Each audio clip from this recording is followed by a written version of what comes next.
Hello, Astro Souls. Happy new moon.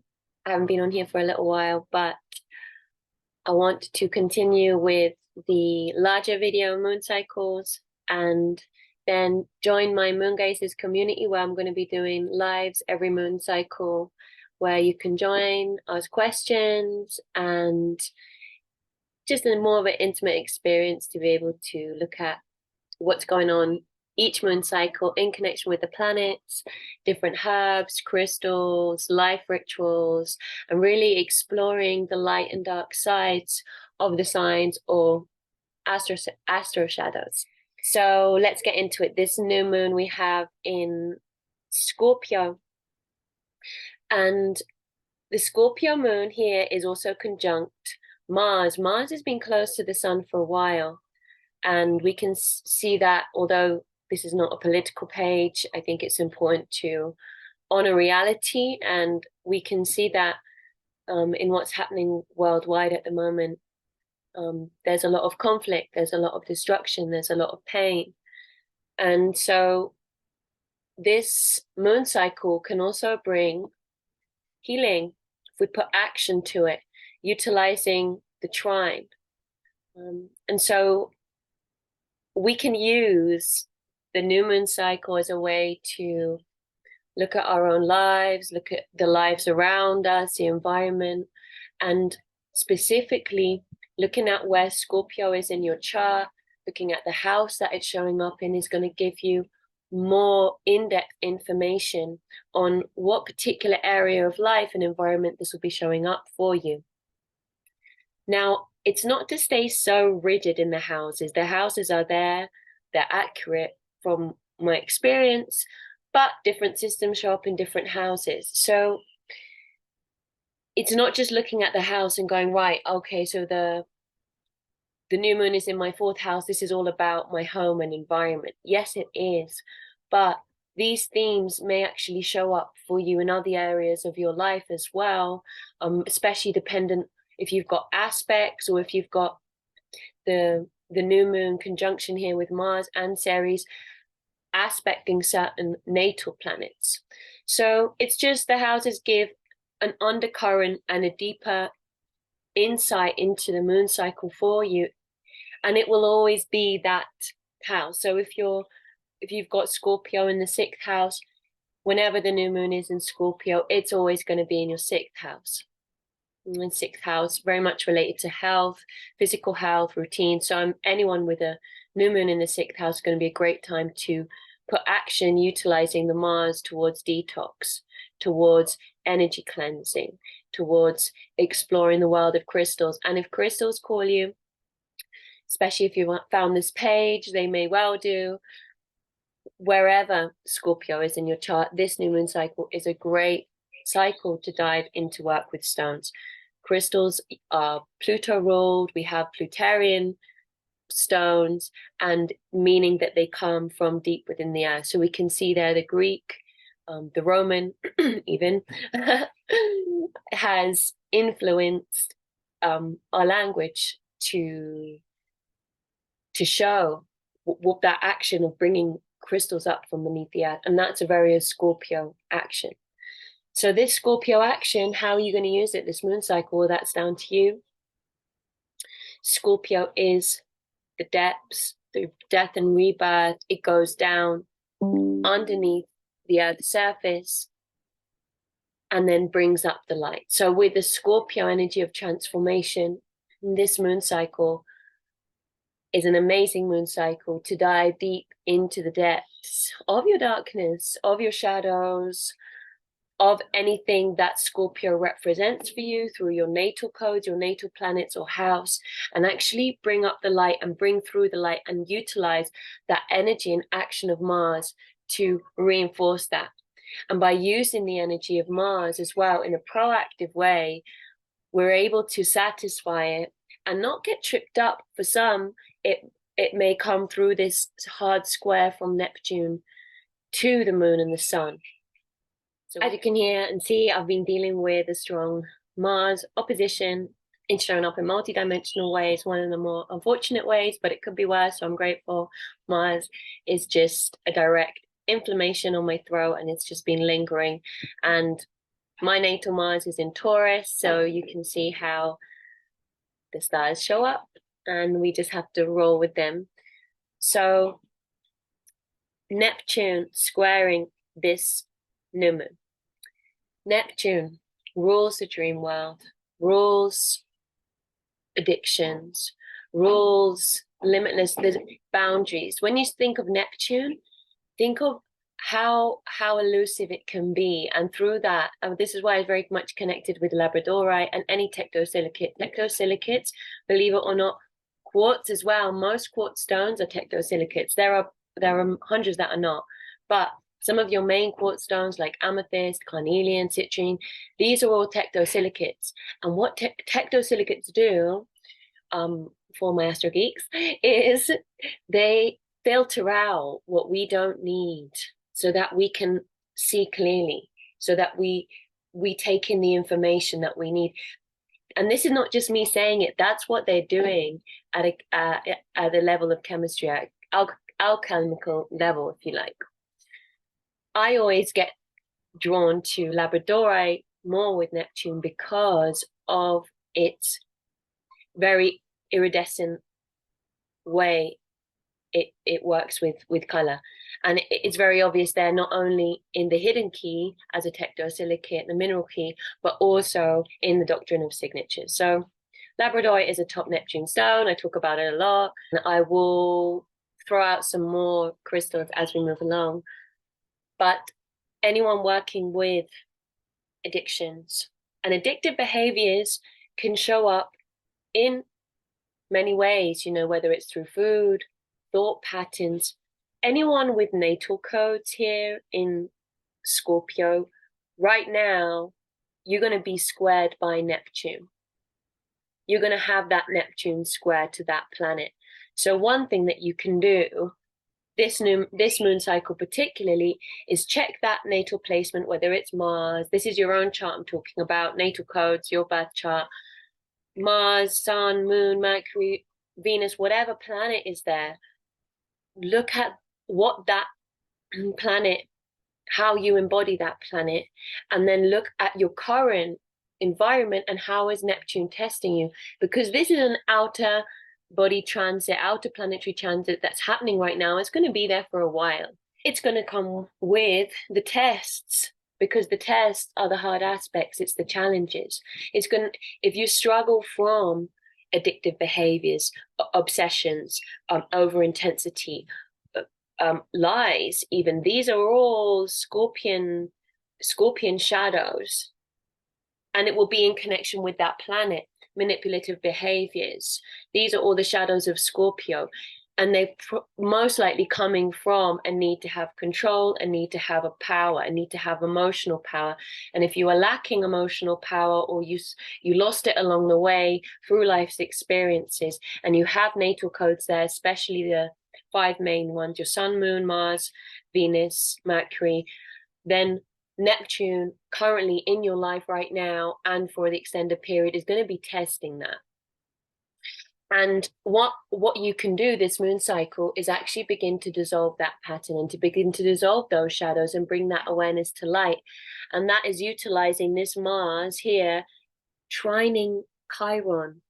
This is the wounded healer. So using the trines, we utilize the trines to divert from the square. It doesn't mean we're not working with the square and acknowledging it and using it to become stronger and to overcome obstacles, but using the trine so that it's not so intense and channeling that energy into a healing and more proactive way. On the planet, let's say Mercury, someone might be a compulsive liar with a Mercury there in Scorpio, not because they're a bad person, but because they don't want to lose control, or they have fear of losing control, or they have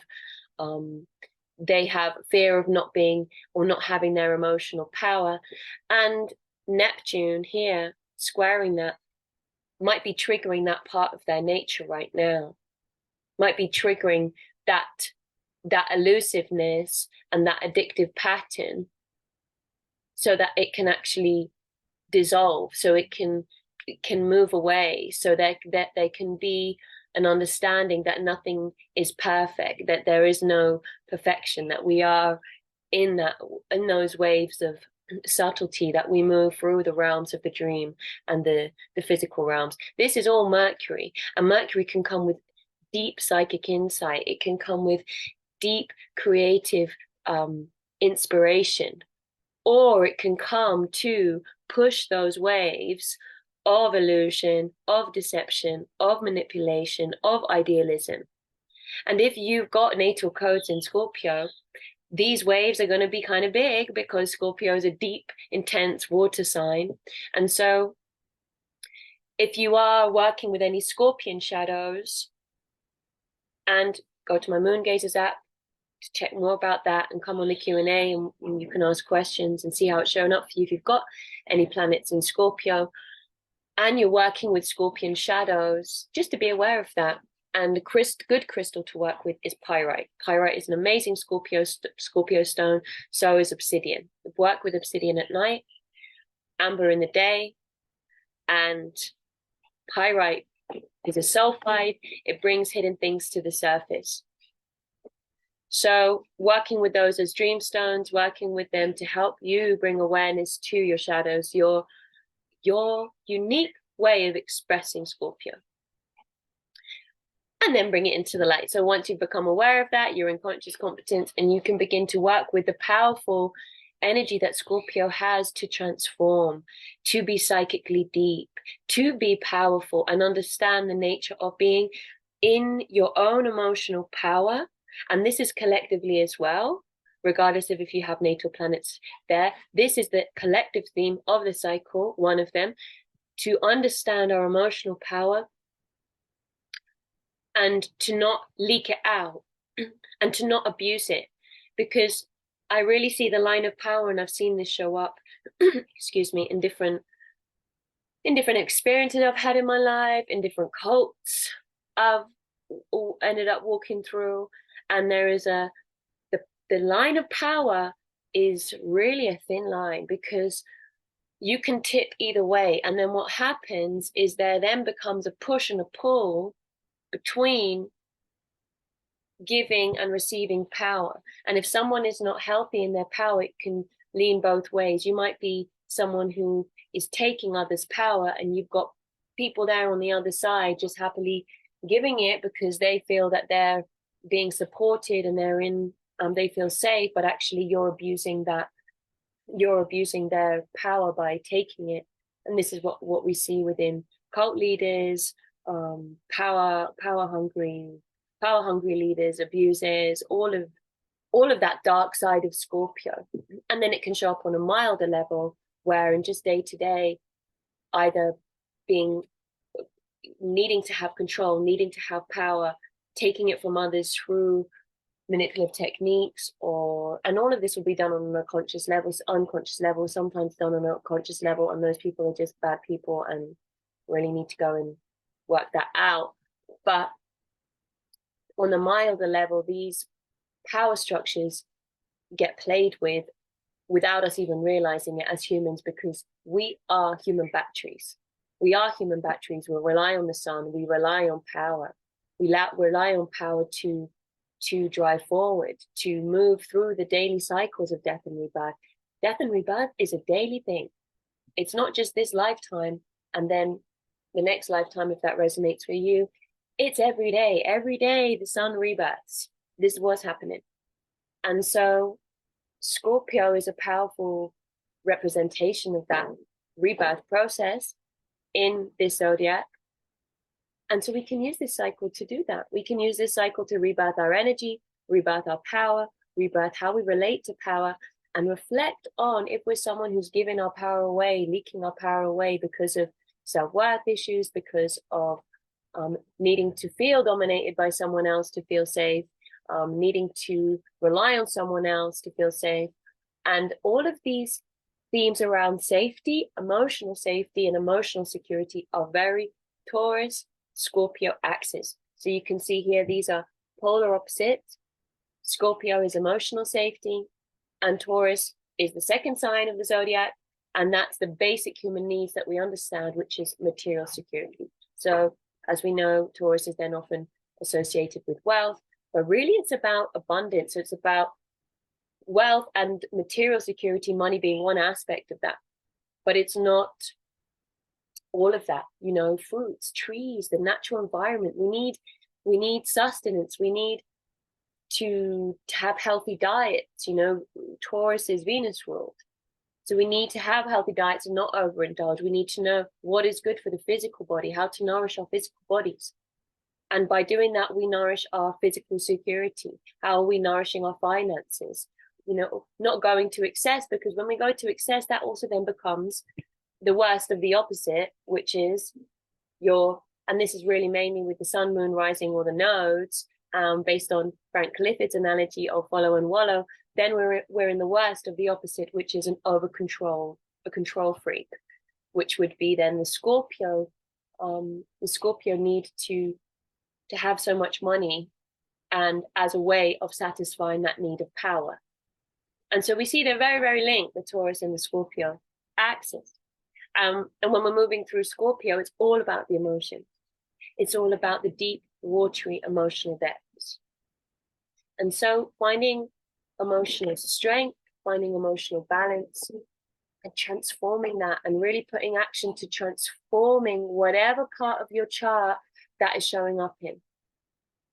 If it's in your 4th house, if it's in your home environment, if it's in your 7th house, if it's in your relationship. Someone who has Scorpio in the 7th might have very transformative relationships, might challenge you at times. So just check which house it's in, area of your life, and then putting action towards uncovering and revealing how are you in your emotional power. What shadows are you working with, and how are you working with that in your life? What have you already worked through? Because, you know, life's a journey. We all have emotional knots, and power in general will always end up on one side or the other at some point in our lives, until we manage to bring that back into more of a central channel. And so reflect on that. Are you someone who gives your power away? Have you been abused?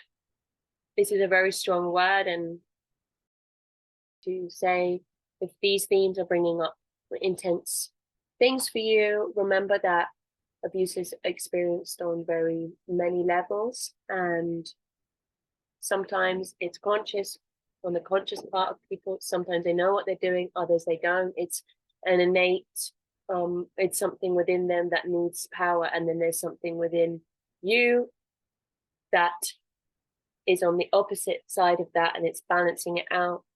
And so you're finding yourself powerful with that person, with that career position, with that whatever it is in your life that represents power for you. And you can check out Carolyn Myrss and Anatomy of the Spirit, I believe it's called. And that book is incredible because it talks about what happens when we give our power out externally to a place, to a person. And then if that is taken away, then we lose our power. And how does that show up? Our immune system, our energy levels, fatigue, depression at extremes. And Neptune here rules the immune system. So anyone struggling with those themes or working through those themes of finding their power, or if you've got natal codes in Scorpio right now and any of this resonates with you, immune system boosters, modulators, Arctic rose, garlic, wild indigo, these are great immune system herbs. And work with the natural world, work with your herbs, your crystals, your mindset mantras.